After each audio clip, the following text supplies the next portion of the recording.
กราบสบายดีท่านผู้ชมที่เคารพและนับถือคลิปนี้ก็จะมาบอกวิธีหาเงินเนาะแบบบ่ได้ลงทุนสายฟรีเนาะเพียงแต่เปิดเน็ตไว้แล้วก็ลิ้นธรรมดาเนาะลิ้น YouTube Facebook TikTok อหย่างต่างๆเนาะแบบเฮาใช้เน็ตเนาะแล้วเฮาก็จะได้เงินนำคือแอปตัวนี้เนาะแอปพึ่งนี่เนาะแล้วโหลดเคียงคู่กับแอปตัวนี้เนาะเวลามันได้เงินจากแอปพึ่งนี้แล้วมันจะมาอยู่นี่เนาะกระเป๋าเงินตัวนี้เนาะจะผูกมัดกระเป๋าเงินตัวนี้แล้วจะเอาเงินใส่กระเป๋านี้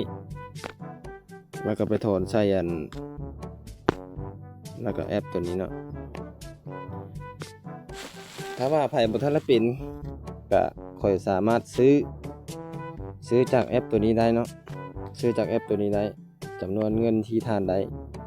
แล้วค่อยสิบอกวิธีเอาเงินมาเนาะคลิปนี้ก็จะมารีวิวเนาะรีวิวเว็บแอปหรือว่าหาเงินเนาะออนไลน์แบบ Passive Income เนาะโดยที่เฮาบ่ได้เฮ็ดหยังเฮาก็ได้เงินเนาะเพียงแต่เฮาปะเน็ตไว้แล้วเฮาก็ไปเล่น YouTube TikTok Facebook เนี่ยต่างๆเนาะที่เฮาใช้เงินเน็ตเนาะแล้วมันก็จะได้เงินค่าตอบแทนจากแอปตัวนี้เนาะ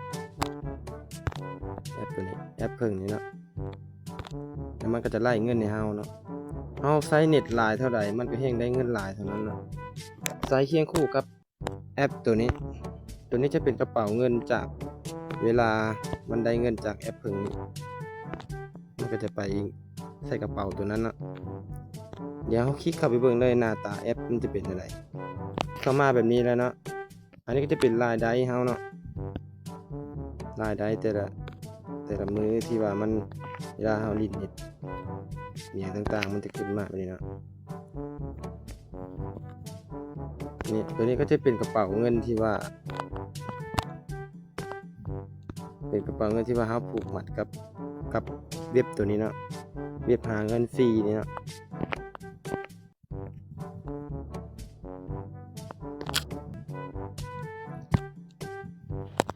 นี่ก็จะเป็น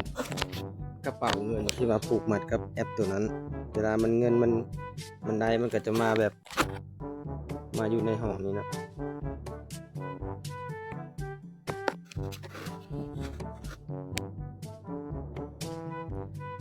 เงินตัวนี้นะสามารถแลกไปเป็นเงินกีบได้แบบเฮาไปโหลดใส่อีกกระเป๋าหนึ่งมันจะมีขั้นตอนของมันอยู่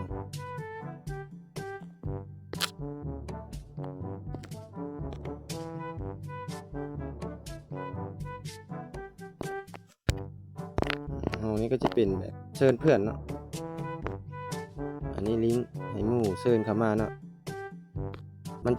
นจะมีรายได้อีกเนาะนี่เนาะสมมุติเพื่อนเฮาลินเฮาก็จะได้นำอันนี้จะเป็นค่าตอบแทน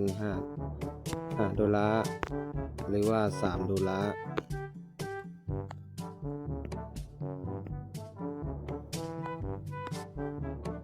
ไอ้นี่แบบเวลามันรีเซ็ตอันแต่ละมื้อเราก็กดเข้าไปมันก็จะได้เงินอีกนะเวลาอย่าง20 ชั่วโมง